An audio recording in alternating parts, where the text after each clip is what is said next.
Hi friends, welcome back to our channel. இன்னைக்கு evening snacks ஆட்ட ஒரு இப்பி மேகி ரெசிபி தான் பார்க்க போறோம். அதுக்கு நான் வந்து இன்னைக்கு இப்பி மேகி நூடுல்ஸ் தான் எடுத்துர்க்கேன். டிஃபரண்டா என்னோட ஸ்டைல்ல செய்யலாம்னு வெங்காயம் தக்காளி எடுத்து வச்சிருக்கேன், கட் பண்ணி வச்சிருக்கேன். ஒரு கடாயில எண்ணெய் விட்டு கடுகு உளுத்தம்பருப்பு கடலைப்பருப்பு சேர்த்து நல்லா வதக்கி விடுங்க. வதக்குனதும் கட் பண்ணி வச்சிருக்கிற வெங்காயம் தக்காளி பச்சை மிளகாய் வந்து காரத்துக்கு சூப்பரா இருக்கும் டேஸ்ட்.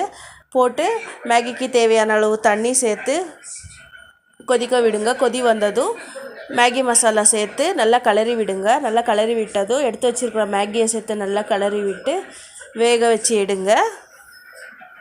நல்லா கட்டி இல்லாமல் கிளறி விடுங்க, அப்போ தான் சூப்பராக இருக்கும்.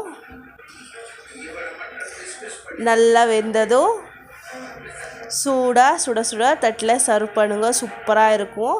இதுக்கே கூட வெஜிடபிள்ஸும் சேர்த்து சாப்பிட்டா இன்னும் டேஸ்ட் அதிகமாக இருக்கும்.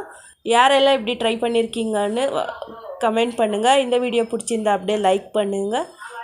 நம்ம சேனலை சப்ஸ்கிரைப் பண்ணிக்கோங்க. Thank you all. Happy evening.